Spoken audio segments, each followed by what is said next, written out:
Welcome friends to another 40k video. Today we look at the Night of the Wolf, a confrontation between the Space Wolves and the World Eater, Angron versus Russ, during the Great Crusade. So why were the wolves sent in by the Emperor at this time? Friends, let's find out. On a conquered world, Angron was massacring the civilians and those who had fought and been defeated, and also fitting his son with the butcher's nails. What could go wrong with that? And the Roots were sent in to stop all of it. Russ and his wolves find and confront the forces of Angron. Did he send you? The Eater of Worlds asked. Russ said nothing. His silence said Angron, smiling.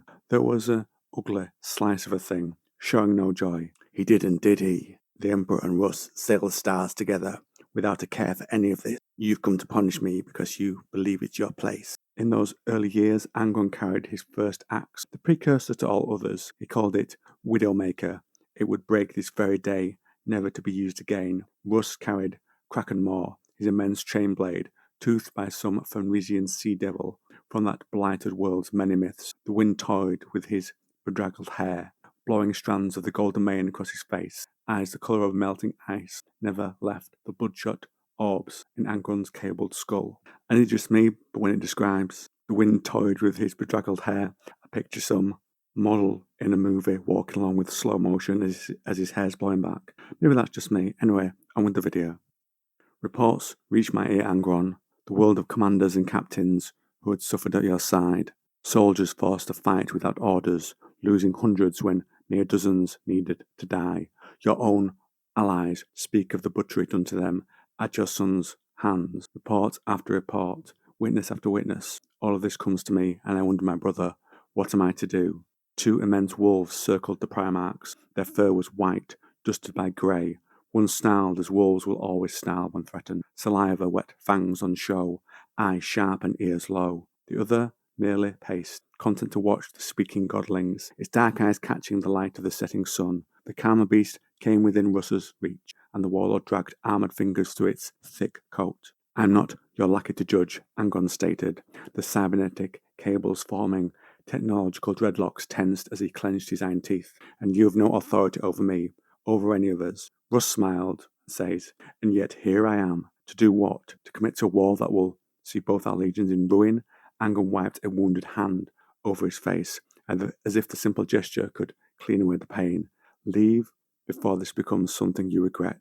The wind was picking up now. Russ spoke again, pale eyes unwavering. The surgery must end. Angron, the Emperor himself, wills that it be so. The massacres end here and now, as well. Look what you have done to this world. Cleansed it, butchered it, reaved it. Genet is scoured of all life. Is this a deed you want listed beneath your name when statues rise to celebrate the Great Crusade? Angron cared nothing for statues, and said so plainly. Russ shook his head. You cannot sail the stars in this frenzy purely because you're too damaged to learn the art of war. The implant surgery must be reversed. Your sons will submit to mine for a return to terror. Once we reach the palace, everything will be done to remove these parasitic engines from your men's minds. And on a note, in one of the other novels, we do see that the Emperor has tried to remove the butcher's nails from Angron, but they are so embedded into his head, literally part of his brain, so that he can't remove it without killing his son. So I assume that will be the same for the others, Angron's sons with the nails. Despite the twitches, Angron's tortured eyes were wide in genuine surprise. You think you have any authority over me? You think you can threaten me and expect to walk away? I think there's a good chance of it. Aye. Angron grinned. That was an anguished thing. And if you die? The wind pulled at Russ's wolfskin cloak. Lorgar wrote something several years ago that has nourished my thoughts each day and night. He shared it with me. The World Eater snorted, showing just what he thought of his pious Scrivener's brother's musings. But Russ was unfazed. Is it not enough that corruption is recognized? Russ quoted. It must be opposed. It is not enough that ignorance is acknowledged. It must be defied. Win or lose, what matters is making a stand for the virtues we will bequeath to the human race. When this galaxy is finally ours, we'll hold a worthless prize. If we plant the last Aquila on the last day on the last world, having led humanity into moral darkness. Angron listened but cared little. Even then he was a stubborn creature, taking spiteful pride in his own isolation. Lorgar wages war with a quill, he said, but the galaxy will not be brought to heel by crude philosophy. Your ideals are meaningless. Ideals are what we fight for, brother. There was something cold in Russ's tone then. A decision had been made, frosting his voice. Angron had laughed, the sound rich and true. Such pretty lies. We fight for the same reasons men have fought for over time. For land, resources, for wealth, and for bodies to feed into the grinders of industry. We fight to silence anyone that dares draw breath and whisper a different opinion from ours. We fight because the Emperor wants every world in his hands. All he knows is slavery, painted in the inoffensive cloak of compliance. The very notion of freedom is a horror to him. And you can see here how Angron's background as a slave has really coloured his thoughts, and rightly so. And from his perspective, you can see why what the Emperor wants to do might be considered slavery and not some form of freedom. Traitor, Russ hissed. Angron stood tall, grinning. Do we give choices to those we slaughter? A true choice? Or do we broadcast that they must throw their weapon into the fires of peace and bow down, faces pushed into the mud like beggars, thanking us for the culture we force upon them? We offer them compliance, or we offer them death. How am I a traitor, wolfling? I fight as you fight, as loyal as you are. I do the tyrant's bidding. We offer them freedom, Russ spoke, through clenched teeth, the moon bright in his eyes. You are mutilating your own sons and stealing their minds. Now you preach of the Emperor's tyranny?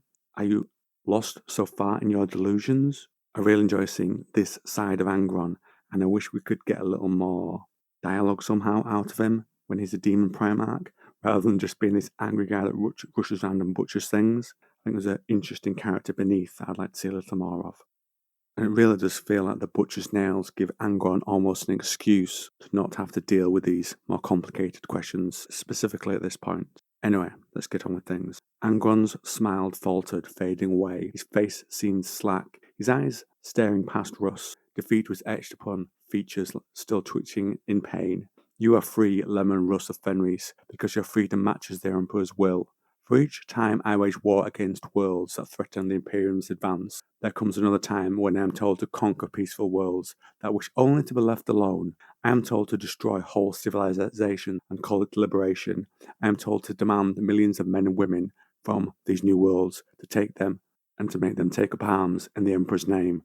And I am told to call this a tithe or recruitment because we are too scared of the truth. We refuse to call it slavery. And I must say, I kind of agree with Russ at this point, because he is loyal to the Emperor, but Angron makes some really good points as well. Angron, Russ snarled. Be silent. You have given your threats, dog. Now hear me. Listen to another hound barking for once. Then speak, Russ had said, as if permission were his to give. I am loyal, the same as you. I am told to bathe my legion in the blood of innocents and sinners alike, and I do it because it is all that's left for me in this life. I do these things and I enjoy them, not because we are moral or right or loving souls seeking to enlighten a dark universe, but because all I feel are the butcher's nails hammered into my brain. I serve because of this, in quotes, mutilation. Without it, well, perhaps I might be a more moral man like you claim to be. A virtuous man, eh? Perhaps I might ascend the steps of our father's palace and take the slaving bastard's head. So like someone with some sort of addiction trying to escape their reality, the butcher's nails are that same thing for Angron. Both legions tense. Thousands and thousands of warriors clutched bolters and chain weapons tighter. Locke, who's one of the Marines, had even taken a step back, his joints loud in the sudden silence. Russ felt no such hesitation. He drew his blade and launched at Angron, only to be met with the World Eater's axe blocking the blow. The brothers breathed hatred into each other's faces. You are lost, Russ growled, you gelded, black-hearted heretic. I'm merely honest, brother. In all but this, you are no different from me. If you cannot see the chasm between savagery and ferocity, then you are hopelessly gone, Angron. The World Eater threw Russ back, sending the Wolf King staggering. Then I am gone, but we both know the day will never dawn that you can best me in combat.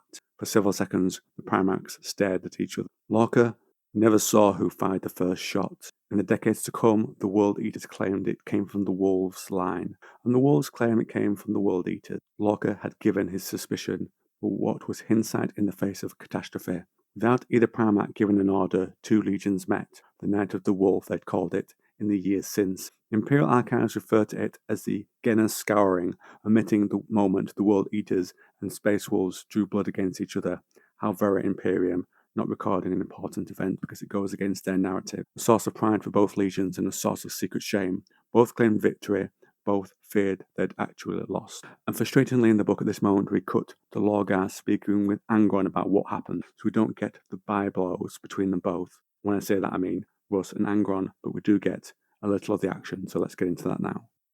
Lorgar tells Angron to tell him what happened, and he almost asks to see, to touch minds and perceive the memory through Angron's sensory recollections, but hesitated at the last moment. Despite their inanimate lifelessness, the nails felt any sixth sense intrusions, intended to bite back. Lorgar had probed and scryed enough to know the truth of that. Better to hear the tale in his brother's words than to agitate Angron further. And I know from reading a number of the other books around the early days of Angron, when he gets the butcher's nails, that there is a small psychic element to the nails themselves. So that kind of explains that and why they bite back when Lorgar intrudes. You're wrong, Angron spoke in a hoarse snarl, husky, not from anger, but from the weight of emotion. You're wrong. It wasn't in the rain. It was at sunset on a day already darkened by the burning city behind us. My blade broke, but it didn't matter. I pulled his chain sword from his fists and broke it in my hands. We fell into the mud, brawling. We both known that fight would end up on the ground. I had him, Lorgar, my boot on his throat at the very end. I stood above him at last, and Russ had to crawl away, fang teeth clenched, breathing spit as much as breath. Strings of it tumbled from his cracked lips with each rasping exhalation. Angron chased as the Wolf King staggered to his feet, but Russ opened his arms, offering no fight. Do you see? He said. No, he barked it. He barked it, not like a simple beast, but with human compassion backed by canine ferocity. Conviction burned in his eyes, the same instinctive viciousness of a dog defending its family. Look, damn you, look around you. Do you see what you've done to your sons? At the battle's core, sensed, pierced Angron's aching sight, long enough to leave him speechless. The axe in his hand lowered, and he looked out at the ranks of wolves facing him with their bolters raised. They came in ragged packs, abandoning the warfare to form a ring around the Primarchs, wolf after wolf, close enough for Angron to make out to the individual totems and talismans rattling against their storm-grey armour, moving to stand in ragged ranks with their brothers. One of them, a tribal leader of some kind, stood out by the elaborate blue pack markings over his faceplate, says, It's over, Lord Angron. Russ. Angron turned to his brother and pointed with one bloody hand over the encircling wolf packs to where the legions still fought across the rest of the battlefield. Your legion is bleeding. Russ didn't deny it, for it was true. Beyond the encircled Primarchs, the World Eaters were tearing through their cousins' grey regiments, fighting without signs of formation, just as they fought without any regard for their Primarch.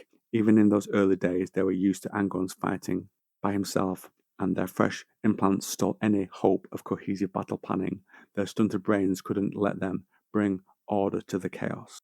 The few World Eaters in possession of their senses, Angron noted through narrowed eyes, were throwing themselves at the wolves entrenched around the dueling Primarchs, but they lacked the numbers to break through Russ's defensive packs. My men are dying, Russ admitted. Yet here we stand at the battle's heart, and only one legion is about to lose its Primarch. Do you see why I came?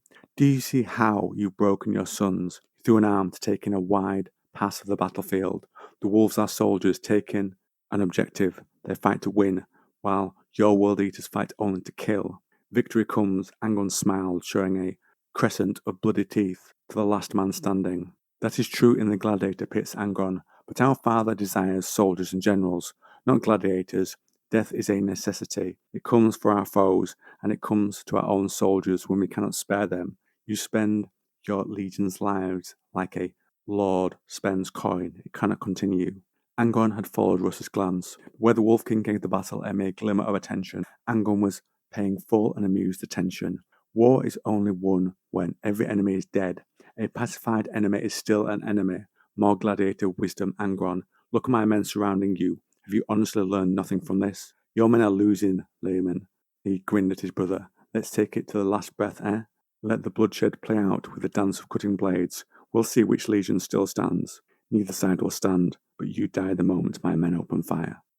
And then we cut again to Angron, telling Lorgar what happened. For several moments, Lorgar had to watch his brother's flawed face to make sure this wasn't some elaborate jest. He didn't answer Russ's question, he said. Did you truly learn nothing from that fight? Angron blinked, the dull edge of surprise coming into his eyes. What revelation should I have come to? No, Lorgar was almost breathless in disbelief. No, Angron, you stubborn fool.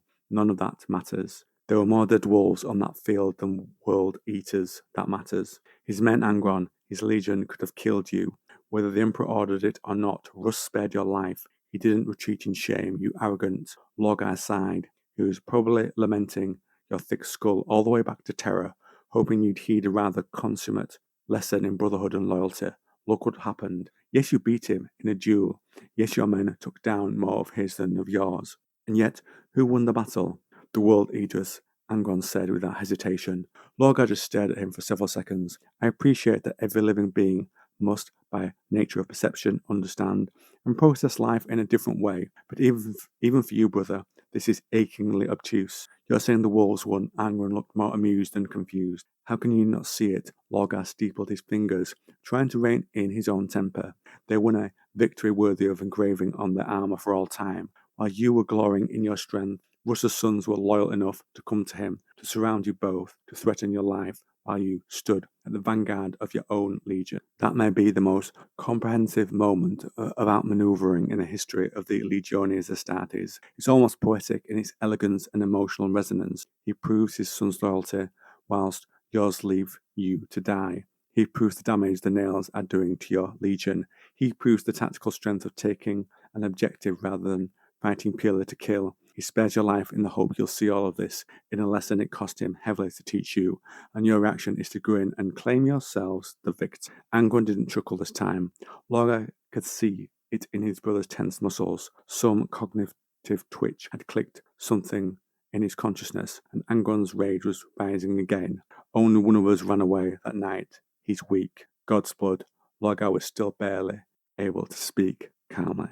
And that note, friends, with Lorgar needling Angron to try and see some truth that he can't grasp, we'll end today's video. And I will not do any ramble a bit at the end because my voice is feeling pretty rough, so I'll end it with you today there.